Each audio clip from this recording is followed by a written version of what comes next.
This is the Day's Eye channeling and a reading for the 22nd of May. Got out the alphabet letters today and I saw Big Bad Wolf and Blow Your House Down. I'll huff and I'll puff and I'll blow your house down is what the Big Bad Wolf said in The Three Little Pigs. And I found interesting that there was the earliest version in Dartmoor was with different characters, 3 pixies and a fox. But the story I'm referring to has to do with 3 houses. The first 2 were straw and sticks, and the third house of bricks was not able to be blown down. We can liken this story to the Bible story of a house built on rock as opposed to shifting sand. To me, the house built upon rock or the house built with bricks is symbolic of faith, and that's why it cannot be huffed and puffed and blown down.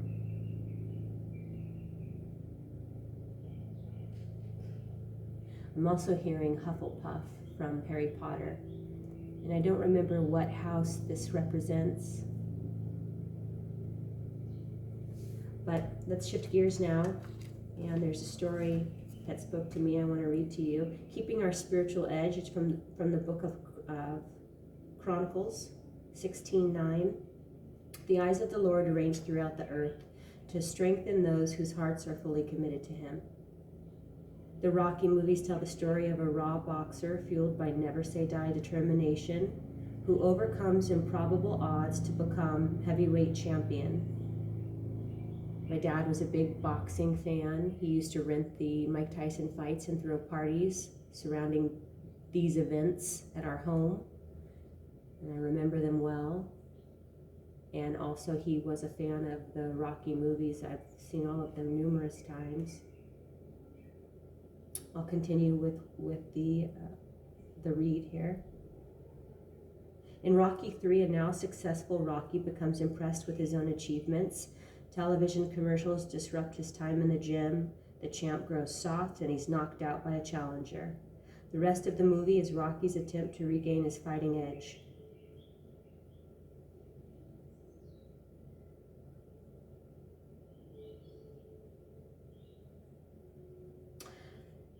And then, in a spiritual sense, King Asa of Judah lost his fighting edge early in his reign. He relied on God in the face of daunting odds. As the mighty Cushites prepared to attack, Asa prayed, "Help us, Lord, our God, for we rely on you, and in your name we have come against this vast army."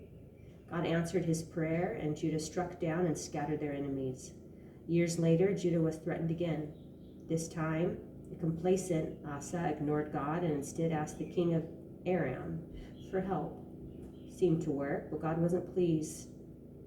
The prophet Hanani told Asa that he'd stop trusting God. Why hadn't he relied on God now as he had then? Our God is unfailingly reliable. His eyes range throughout the earth to strengthen those whose hearts are fully committed to Him. When we keep our spiritual edge, fully depending on God, we'll experience His power. All right. Tarot. Tarot time.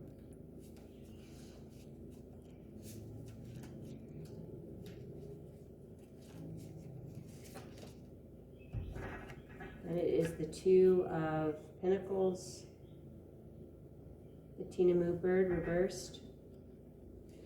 Not very big energy.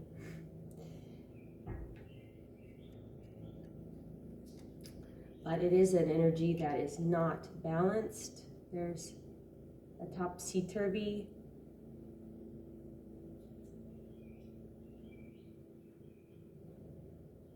ness in body, mind, spirit.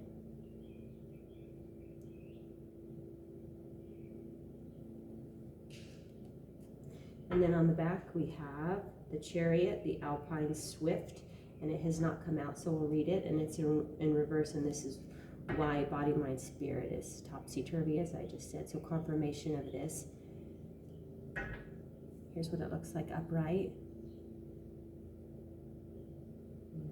So the bird is free falling, nothing to hold on to. There's no stability. Caught up in a whirlwind of their own dysfunction.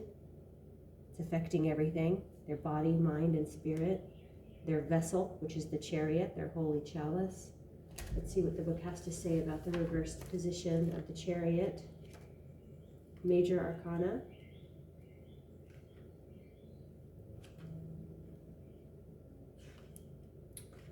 All right, so we have numerical oracle 7, and reversed, it is the querent is in a stagnant situation or predicament, yet extremely excited or anxious, unable to define a clear motive or to conclude and stick to initial plans, possible commitment issues toward relationships or personal goals and aspirations. And then in depth, the chariot marks the end of the first chapter within the hero's journey. Consider the first victory card of the 3 primary victory cards within the major arcana. The hero now has attained the highest form of mastery within the material realm. They are adept at harnessing application, accepting the unknowns in life, perceptively expressing emotion, laying down foundations, and committing to them, being a great resource for wisdom and immediate information, and making sound, mature decisions. The chariot card symbolizes great willpower, success, and continuous forward momentum. Everything is now at the hero's disposal. In the second chapter of the hero's journey, they will learn to carry themselves forward for continuing character development, emotionally, psychologically, and morally, so their growth has been stunted. And it's been stunted because of the lessons of the root chakra were not overcome because of addiction. And that has to do with attachment, the demon of the 7th chakra, which is the chakra of enlightenment, the devil.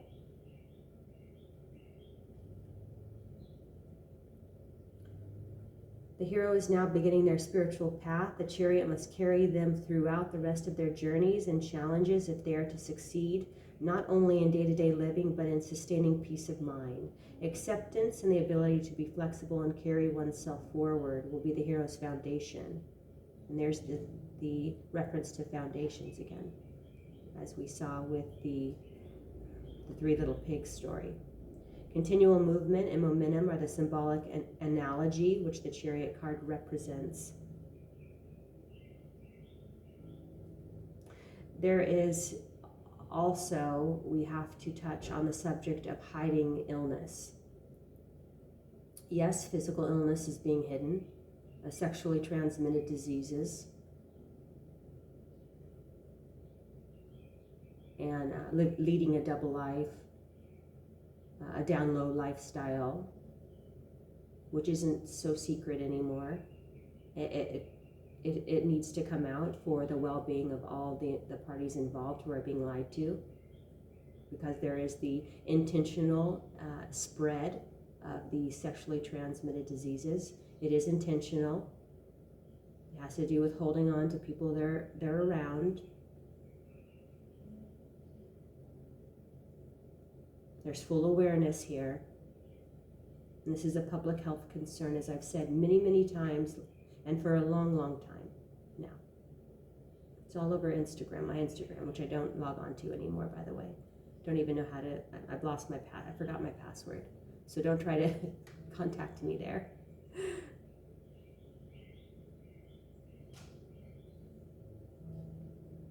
But mental illness as well is being hidden.